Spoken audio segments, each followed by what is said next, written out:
Bueno, lo primero, no es que recasco por la invitación, por este gustazo de mesa, ¿no? Aquí con amigas, compañeras, aliadas de luchas y este gustazo de salón lleno, ¿eh? Como sabéis, esto de las apuestas feministas tiene a veces sus dificultades y hay veces que es bien difícil, ¿no?, conseguir un salón lleno cuando estamos hablando de violencias machistas o de apuestas feministas de otros tipos, ¿no? Entonces, tener este salón, ¿no?, ya me parece como una buena forma de empezar el 25 de noviembre. Bueno, contaros un poco lo que quiero intentar compartir es qué proceso hemos venido haciendo en Ugari, quiénes somos un poco y cómo hemos conseguido o estamos intentando trabajar las violencias machistas como un elemento clave en la agenda política organizativa, ¿no? Y qué nos ha llevado a ello, ¿no? Para ver si quizás hay puntos de encuentro, ¿no?, viendo las diferentes formas, ¿no?, que tenemos tanto UNELA como Ugari Gabe, no siendo conscientes de las diferencias, también quizás hay puntos de conexión y de aprendizaje común.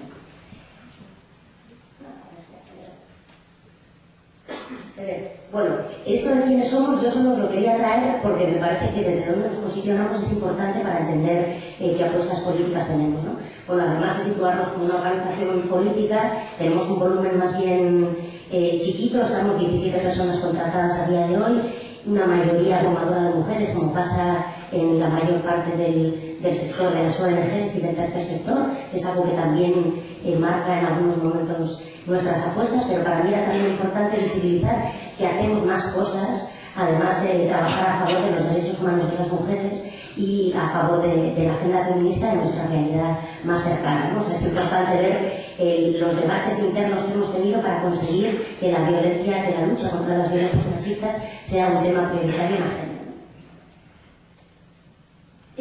Contaros que un punto a favor nuestro y que ha facilitado que este tema esté ahora en la agenda organizativa ha sido que desde el inicio de la creación de la organización, que vamos a hacer 30 años ya el año que viene, ha habido mujeres con conciencia feminista clara dentro del colectivo, ¿no?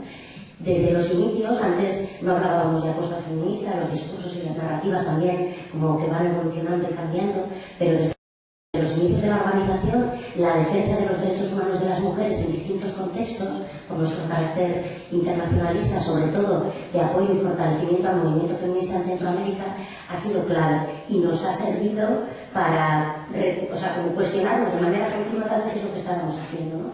Contar con aliadas políticas feministas ha servido para que ellas también en algunos momentos nos interpelaran y nos cuestionaran sobre qué era lo que estábamos haciendo nosotras aquí en nuestros propios contextos a favor de los derechos humanos de las mujeres, ¿no?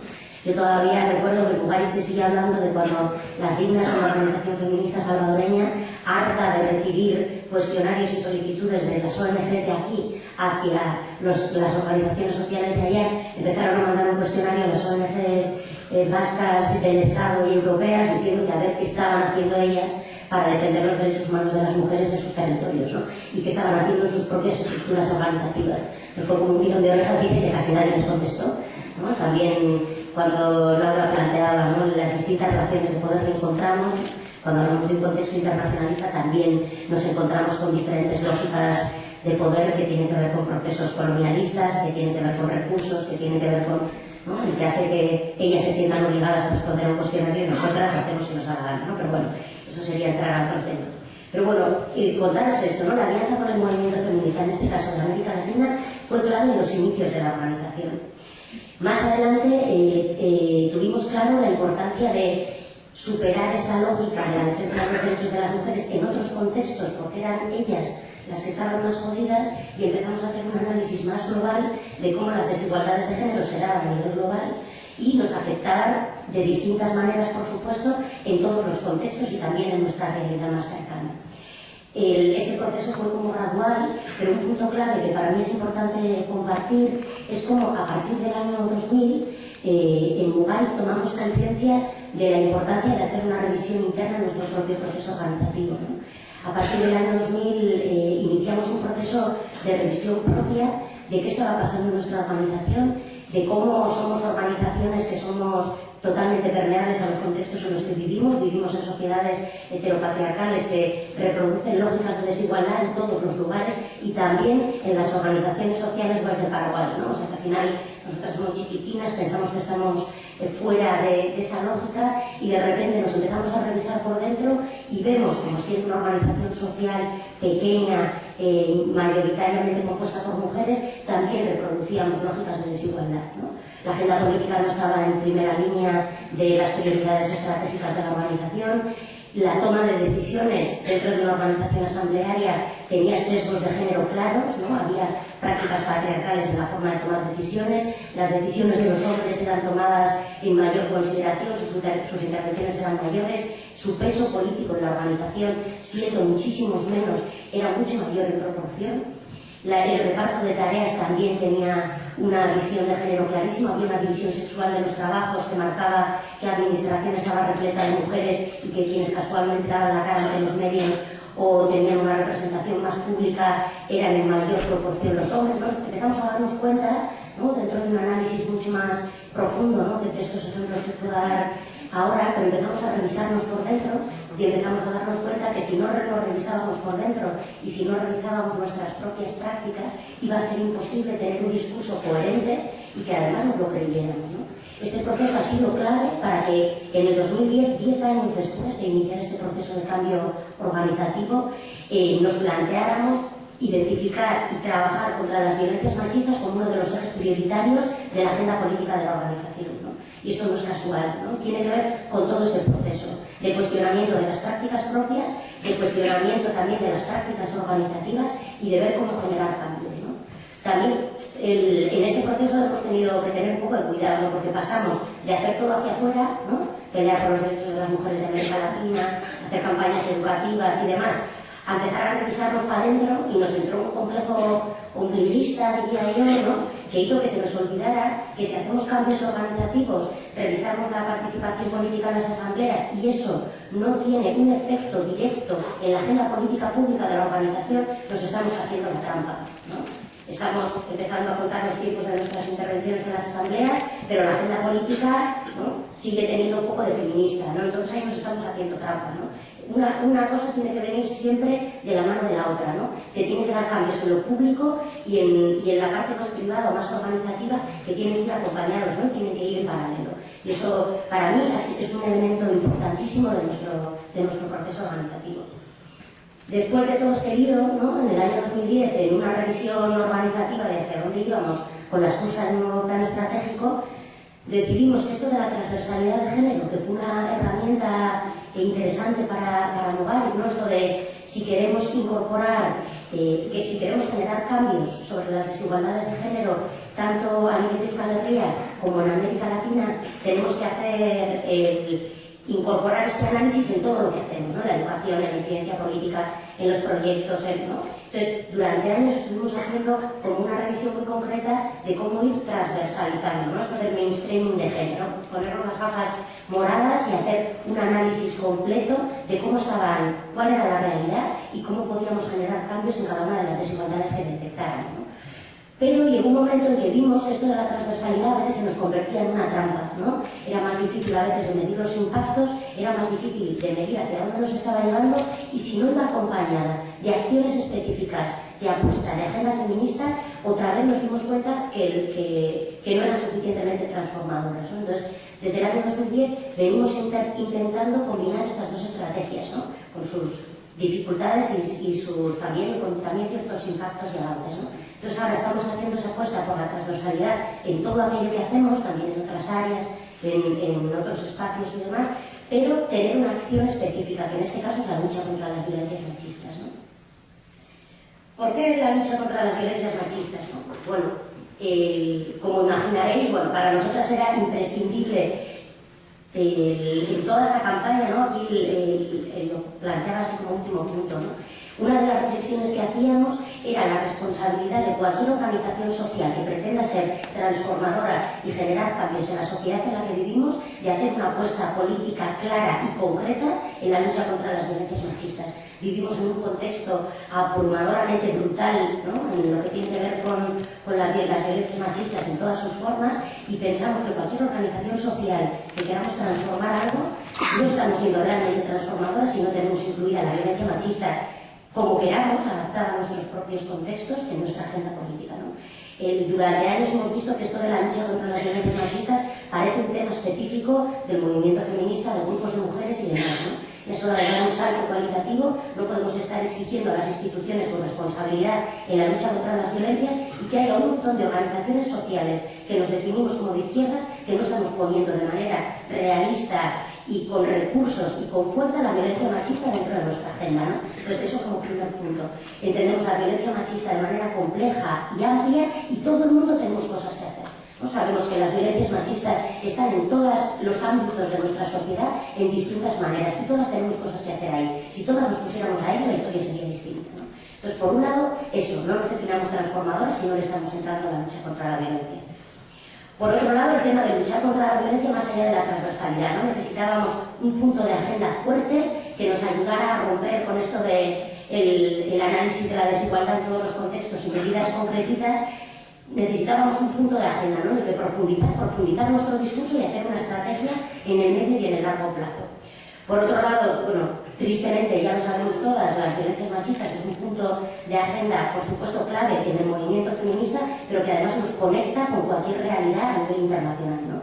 Entendiendo que las expresiones de las violencias machistas son muy diversas y se dan de manera muy diferente en cada contexto, pero sí entendemos que es un punto común de lucha que nos conecta con cualquiera. Nosotras nos ha conectado con los pueblos indígenas en Veras, en Colombia, nos ha conectado con las compañeras feministas de El Salvador, pero nos ha conectado con gente a nivel de la Unión Europea en Austria, ¿no? O sea, de repente, ¿no? Es un punto de agenda común que posibilita, por lo duro que es y lo presente que está en todos los lados desde distintos enfoques, posibilita alianzas que sean también transformadoras.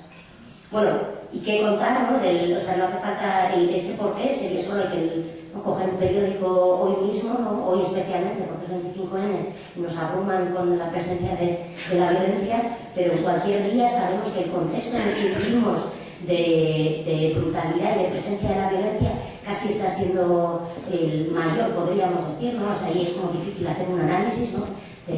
Cuánto aumentan las violencias, no implica un aumento de la violencia, sino, bueno, no me quiero liar por ahí, ¿no? Pero al final estamos en un contexto en el que no se hacen nada más que declaraciones institucionales ante presupuestos que son de vergüenza en la mayoría de las instituciones públicas, ¿no? No hay una respuesta institucional clara, pero tampoco a nivel de ciudadanía se consiguen romper ciertos discursos. Nos encontramos un contradiscurso y nuevas estrategias machistas a través de las denuncias falsas, la custodia compartida impuesta, el síndrome de alienación parental. O sea, se está dando un rearme, ¿no? Por ponerme aquí un poco militar, de los grupos machistas, las nuevas estrategias neomachistas que están muy presentes y que están calando, ¿no? Que a las feministas nos llamen feminazis y que esto sea algo naturalizado es una barbaridad. Que un grupo de violadores en Sanfermines tengan un grupo de WhatsApp en el que hablan de violaciones sexuales con total naturalidad sin cuestionarse ni que era un delito, es una barbaridad. Estamos en un contexto de naturalización de la violencia. De eso a nivel social, a la vez que se están dando incluso recortes en todo lo que tiene que ver con la prevención de la igualdad y con la lucha contra la violencia, ¿no? Entonces, en este contexto...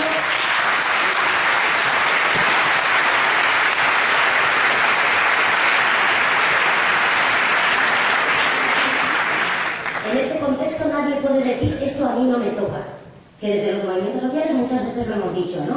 Yo soy la internacionalista, lo mío son las compras de América Latina, yo soy el sindicato, lo mío son los empleos y los trabajos diversos y esto de la violencia no me toca, lo mío no. Entonces, esto de que hay de lo mío, ¿no? Habría que ver cómo estamos respondiendo a un problema político y social estructural que nos afecta a todas las personas que estamos aquí sentadas a día de hoy.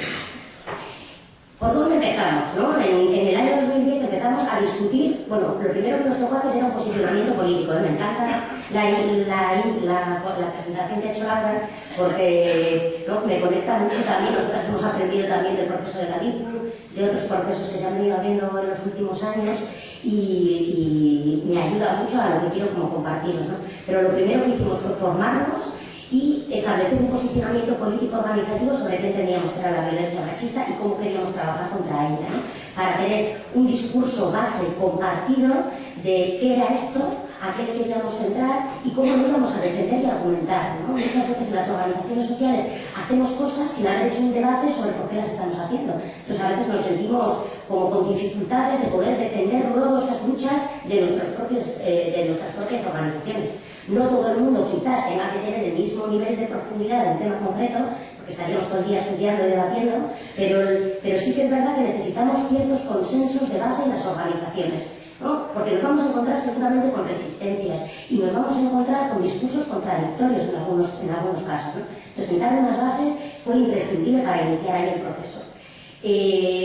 Nosotras le entramos, por un lado, al tema de la visión global, que era importante, le entramos al tema de las causas. Bueno, en este debate decidimos hablar de violencias machistas, ¿no? Y decidimos hablar de violencias machistas por varias cosas, ¿no? Por un lado, porque entendíamos que enfocar las causas del problema, ¿no? Hablar del machismo como una de las causas centrales por las que sucede la violencia, ¿no? Y nos ayuda, pensamos que tenía como un carácter pedagógico. Las nombrábamos en plural para visibilizar un montón de formas de violencia que a día de hoy no se denuncian y no están dentro de la ley y no ni siquiera se conocen socialmente. Hablábamos de la violencia sexual, de la mutilación genital femenina, ¿no? De otras formas de violencia que a día de hoy no están incorporadas en la ley del Estado. Pero sobre todo también retomábamos aquí esta definición que proponían desde la ley catalana en el 2008, porque pensábamos que además de entender la violencia machista de manera amplia, le entraba tanto al ámbito público como al privado, ¿no? Que a día de hoy, como os decía antes y como también planteaba Laura, la ley del Estado solo está centrándose en las violencias íntimas que se dan en el ámbito de la pareja o pareja, ¿no? Y nos parecía imprescindible romper eso. Hablábamos de la violencia, como planteaba antes Laura, como esta violencia estructural, un análisis más sistémico de las violencias, que plantea la violencia estructural más como marco, la importancia también de la violencia simbólica para el mantenimiento de este sistema, ¿no? A través de medios de comunicación y demás, y ya la violencia directa también como tal, ¿no? Que es donde quizás más nos hemos focalizado. Incluimos la lesbohomotransfobia también, o sea, lo que planteaba Laura, ¿no? La violencia contra otros cuerpos, ¿no? que están volviendo loca a las lógicas más heteropatriarcales, ¿no? Y entonces también ese tipo de violencia la hemos metido con más dificultades, ¿no? Esto de superar esta lógica hombres-mujeres a todas nos cuesta, ¿no? Entonces yo creo que a veces hablamos de deconstruir, ¿no? El género, el sexo, ¿no? Pero estamos todavía en construcción, a veces todavía la categoría hombre-mujer nos sigue siendo muy útil para hacer una primera foto de la realidad, que eso no significa que tengamos que seguir rascando y profundizando un poco más en no reproducir esto de hombre-mujer, ¿no? Para el futuro también, ¿no? Si realmente queremos construir otra cosa, ¿no? Y el tema de la mirada interseccional, ¿no? En nuestro caso, la importancia de incluir la diversidad desde la orientación sexual, desde el origen, si eres migrada o no eres migrada, no tiene nada que ver las formas de violencia que enfrentamos, que enfrento yo cuando camino por la calle, ¿no? Siendo una mujer vasca, blanca, hetero, ¿sí? Que la violencia que enfrenta una compañera en El Salvador, porque está en El Salvador, siendo lesbiana, negra, ¿sí? Todas las formas de violencia, la interseccionalidad nos ayuda a tener una mirada más compleja de cómo las distintas formas de opresión se cruzan, ¿no? Y eso también es un reto que yo creo que todavía tenemos pendiente. Bueno, sin meterme aquí al lío, lo que quiero hacer es centrarme más en lo que hemos hecho a nivel de Euskal Herria. Como os decía, el tema del curro, el apoyo al movimiento feminista en América Latina ha sido clave, y el apoyo a estrategias de lucha contra la violencia en organizaciones campesinas e indígenas también ha estado presente, pero me quería centrar más en lo que hemos hecho más aquí en nuestro contexto más cercano, ¿no?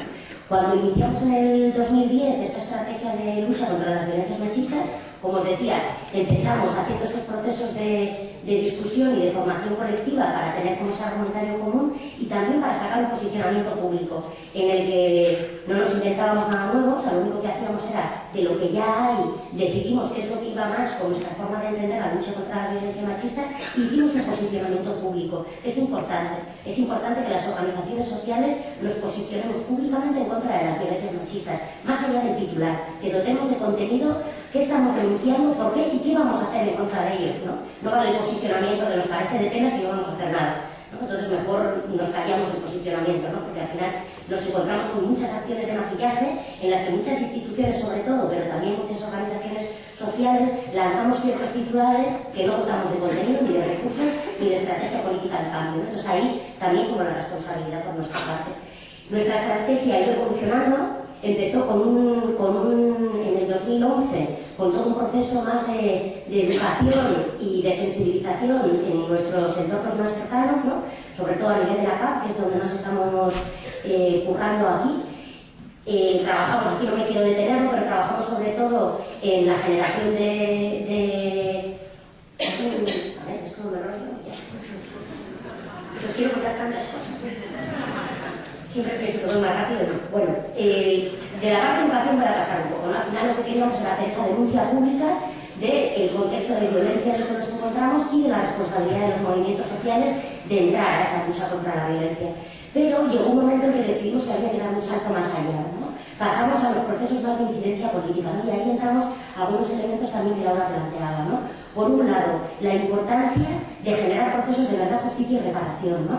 Ahí lo que hicimos fue, por un lado, en el año 2013, un punto fuerte por nuestra parte fue hacer un tribunal simbólico de defensa de los derechos, o sea, un tribunal que juzgaba la vulneración sistemática de los derechos humanos de las mujeres en todo el mundo, con casos de Euskal Herria, con casos del Estado español, de Guatemala, de El Salvador y de Colombia, ¿no? Incluimos distintas formas de violencia como forma de explicar que la violencia es global, que nos afecta a todas las mujeres del mundo, no solo a las mujeres, pero centrándonos en principio en que nos afecta a todas las mujeres del mundo, que hay estrategias posibles de lucha común y también situando esas causas como más estructurales, ¿no? También visibilizando la diversidad, ¿no?, de formas de violencia. Incluimos la tortura sexista contra una presa vasca, incluimos la violencia contra las mujeres en Colombia, la violencia sexual dentro del conflicto armado, pero incluimos... Ahí las alianzas también son importantes, ¿no?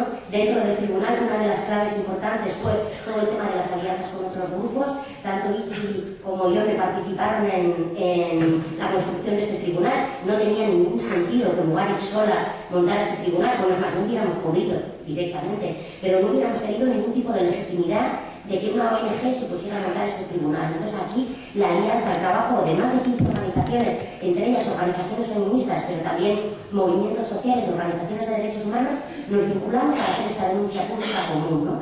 Ahí hubo una apuesta específica por denunciar las violencias económicas, que muchas veces las sacamos del contexto de la violencia machista, y ahí los sindicatos, especialmente ELA, se presentó uno de los casos que hablábamos de todas las dificultades de corresponsabilidad, conciliación con los modelos de trabajo que tenemos, ¿no? Entonces ahí se generó un debate bien interesante también de dónde están los límites de la violencia, de qué hablamos cuando hablamos de violencia y demás, ¿no?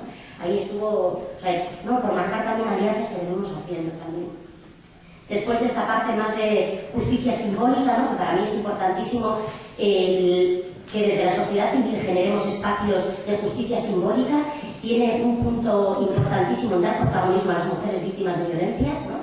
Entrando quizás también podemos luego en el debate, a todo el debate de víctimas sobrevivientes, ¿no?, darle como una vuelta, pero en este tipo de tribunales la palabra de las mujeres, que es cuestionada sistemáticamente cuando estamos hablando de violencias, ¿no?, siempre se hace un juicio público a las mujeres, y en este tipo de propuestas alternativas desde sociedad civil el protagonismo de los testimonios de las mujeres y el creer en su voz y en su testimonio es lo principal.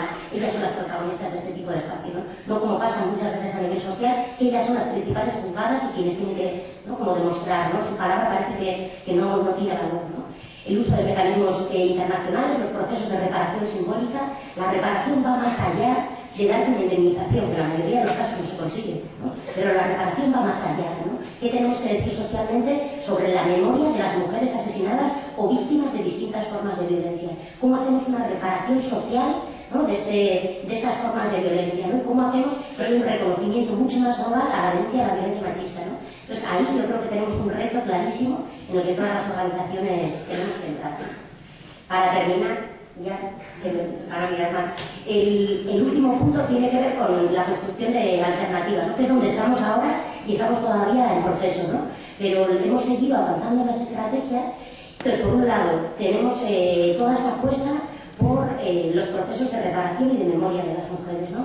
Ahí ahora mismo estamos trabajando en un proceso de investigación con 28 historias de vida de mujeres de distintos lugares del mundo, también de Euskal Herria, que lo que nos ayudan es otra vez a poner en el centro como sujetas políticas de derechos a las mujeres, y también nos ayuda a reconocer sus voces y a hacer memoria de sus vidas más allá que como víctimas de violencia. Las mujeres tenemos un recorrido más allá de las violencias, ¿no? Entonces, este tipo de metodologías lo que intenta es ver cómo la violencia se da generalmente en un continuum brutal. O sea, nosotros lo que pretendíamos planteábamos era visibilizar las vidas de las mujeres más allá del hecho de violencia, ¿no? Visibilizar cuáles son las estrategias de salida de las mujeres frente a situaciones de violencia, como la alianza con otros grupos, la movilización social, que es clave en la mayoría de los testimonios. Pero una cosa que hemos visto en el proceso de historias de vida es que las mujeres vivimos en un continuum de violencia. Es muy fácil decirlo, ¿no? Pero nosotras, cuando hicimos en este proceso de investigación, clasificamos, ¿no?, como ciertos ejes de violencia, ¿no? Violencias más vinculadas con lo económico, otras más con el tema del cuerpo y los derechos sexuales y reproductivos, y otras más con la violencia más directa.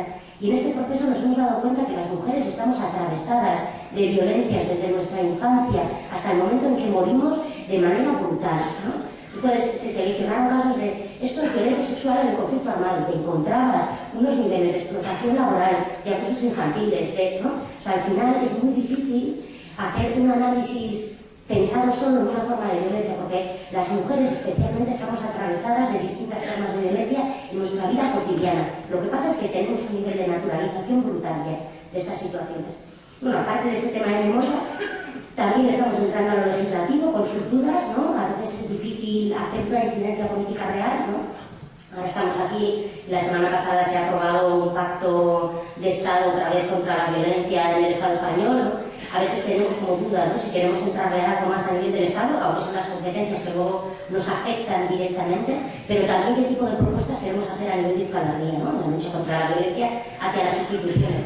¿Qué está pasando con los juzgados específicos de violencia? Que hay un montón de cosas que no están funcionando y que ya hay como un análisis sobre ellas.